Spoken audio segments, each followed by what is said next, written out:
Traveling to Consciousness, exploring spiritual journeys to find answers in uncertainty.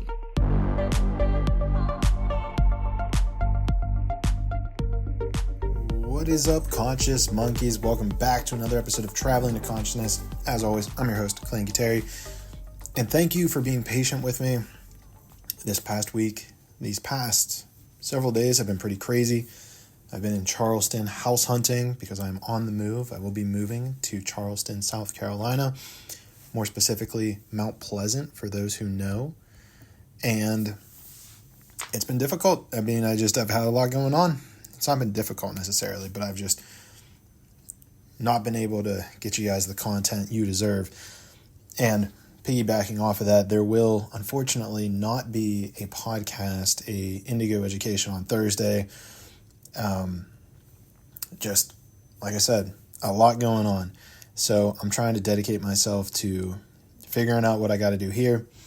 And I want to get you guys at least this podcast right now so you guys can kind of like get up to date, because you need to be up to date. And if in the event that this is the only place you get news, first of all, thank you. I'm honored. Kudos to you for not perpetuating and listening to mainstream media, because they're all,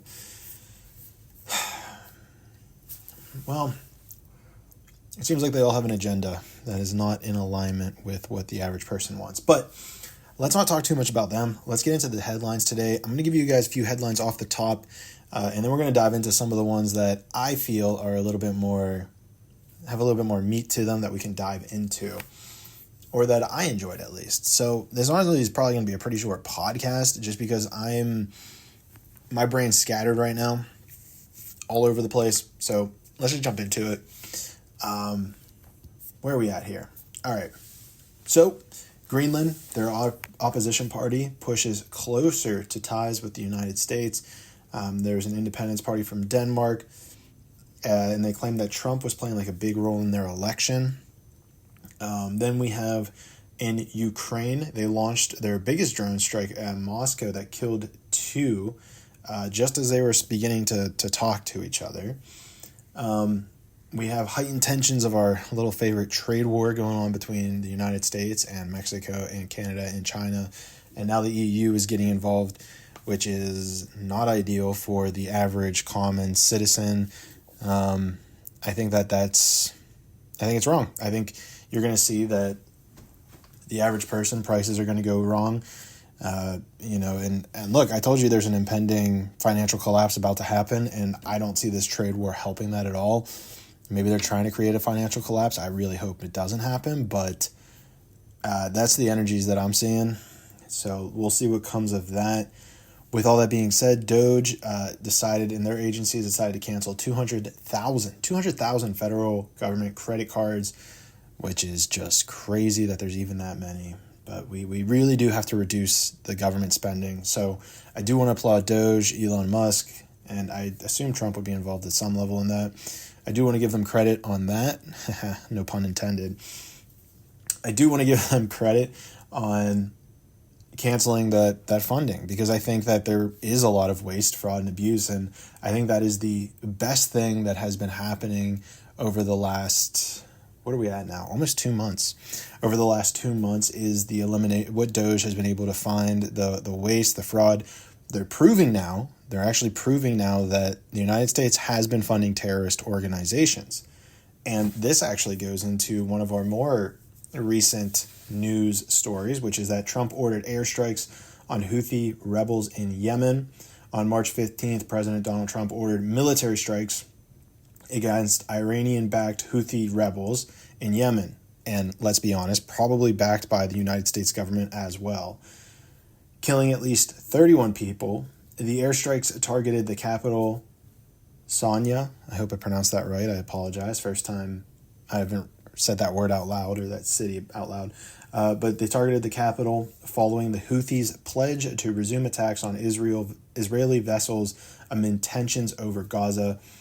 Trump confirmed the operation via social media, and I think it's just crazy to me, because it is very clear to me that we supply money and weapons and arms, and it's even just coming out now, like I've been validated.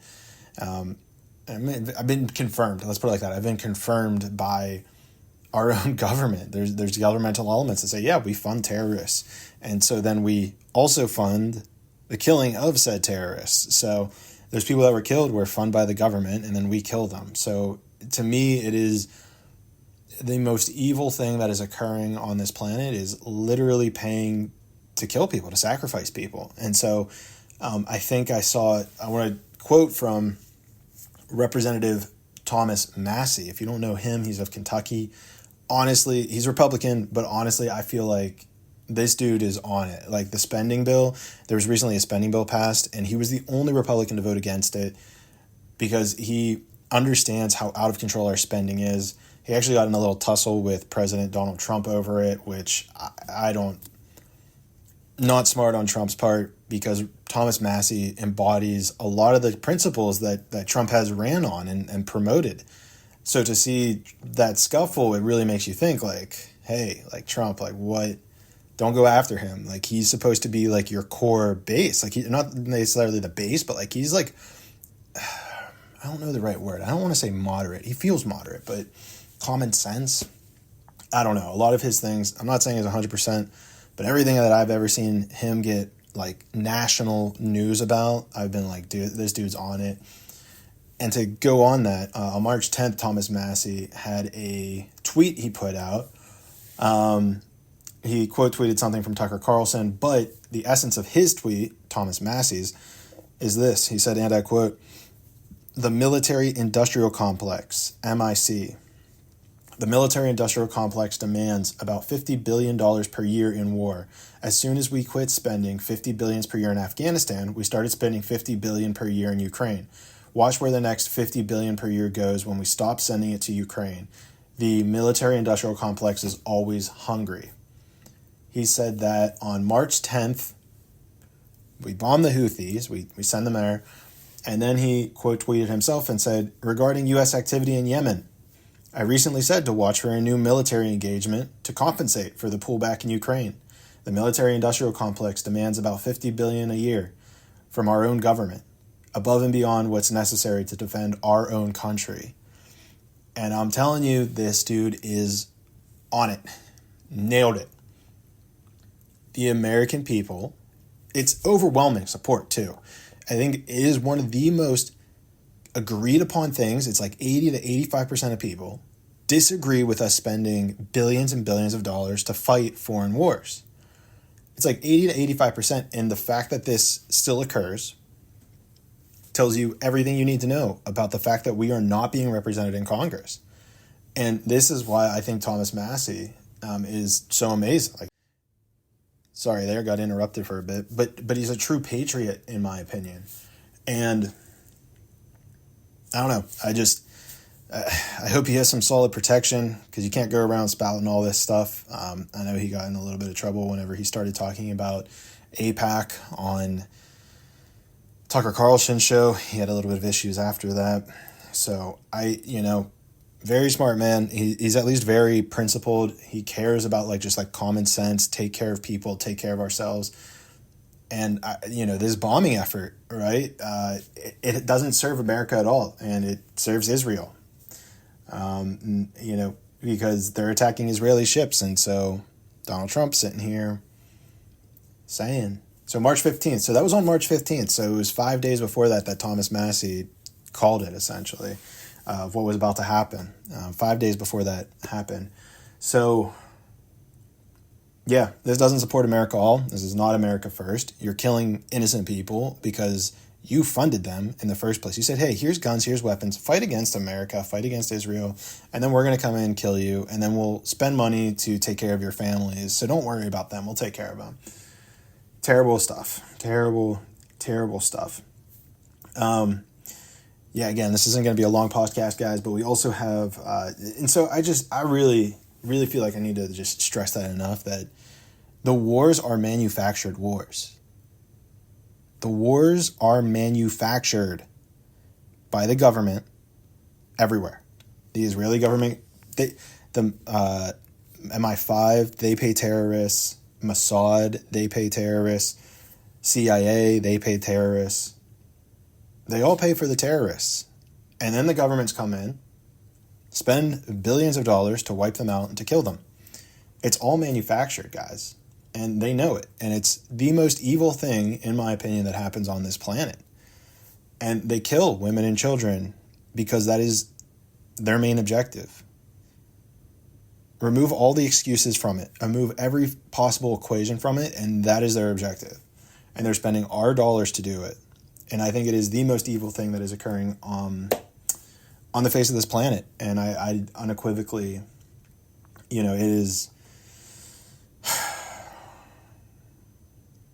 It's in my opinion, I think it is the biggest thing that if I were to sit down with Trump, I'd say it's the biggest thing he needs to stop doing.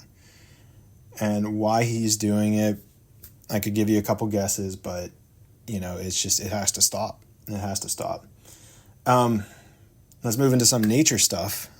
One cool one not so cool one. So we'll start with the not so cool one. While we're on death, there's a deadly tornado outbreak that was sweeping across the United States. Not sure why I called it an outbreak, but a massive storm system spawned multiple violent tornadoes and severe weather, killing at least 40 people. I think the total's up to maybe 50 at this point. Across 7 states, Missouri reported the highest death toll with 12 fatalities, while states like Kansas, Mississippi, and Alabama also saw significant losses. The storms left hundreds of thousands without power, caused widespread destruction with ongoing threats of tornado, hail, high-speed winds in the south. But just so we're clear, the U.S. federal government does not have billions of dollars to take care of them. They'd rather spend it killing people. Let's just keep that in mind. Just remember that. When we need stuff, when we need to take care of our own, we don't. We spend it on killing people. Not going to harp on this too long. Again, I don't really have my whole setup. I'm not in my vibe, if you know what I mean. It's kind of just like everything's getting a little chaotic, twisted, and turned around. So, working on it. Where did we go from here? Oh, yes. The blood moon. Please tell me you guys, someone saw the blood moon as well. There was a lunar eclipse, essentially a lunar eclipse. So if you're not sure what that is, when the Earth is between the sun and the moon. And so whenever the light, when you see a full moon, the Earth is between the sun and the moon. When you see a lunar eclipse, a blood moon lunar eclipse, essentially the way that the Earth is covering the moon, there's this effect of the, what would you call it? There's this interesting effect where it creates this red, and I'm not a scientist. I mean, we could get into the whole thing, but it's not worth it right now. But essentially the red starts projecting onto the moon, and it just looked so gorgeous. If you were following me on Instagram, you could have saw it on my story. But yeah, it was visible from pretty much from California to Pennsylvania. I mean, the United States, the North America and South America got the best views of it. It was around 3 a.m. On March 14th, and it was just so beautiful. I thought it was just absolutely beautiful.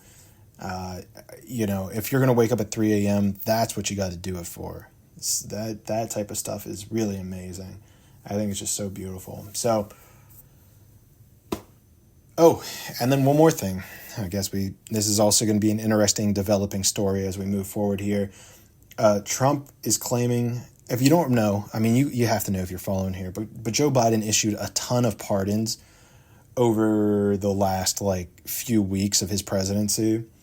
And Trump is claiming that they are null and void. He's saying that Biden didn't actually sign them, that dark elements, quote unquote, within his cabinet took care of it. So he's going to argue the legitimacy of the pardons. With all that being said, I don't see anything coming of it. Remember when he said if I was in charge of the legal system, Hillary Clinton would be in jail. That didn't happen. So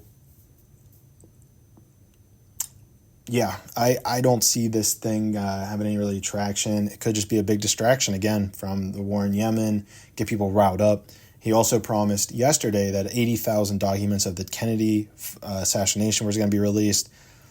I mean, guys, it's going to be a whole nothing burger if I had to make a guess. Again, just more hype to distract us from other stuff because they're not going to release the names. I don't think they will. I don't think they'll do it because I bet that there are elements of our government, and I bet there's other countries that were involved in the killing of Kennedy, and it would spark mass protest, as it should. And even furthermore, I would even venture to say that it is likely governments that we fund, that we consistently send money to, because we can't have the American people knowing that we're sending money to people who killed one of our presidents. If I had to go out there, I would say that that's the big enchilada, the CIA mixed with a foreign government. I don't know. I'm just throwing that out there. If you have your own opinion, please tell me. Please let me know. I always love hearing from you guys. You guys always have great ideas. If you don't feel like telling me in the 3D, then I know for sure we'll talk about it when I see you in the 6th dimension.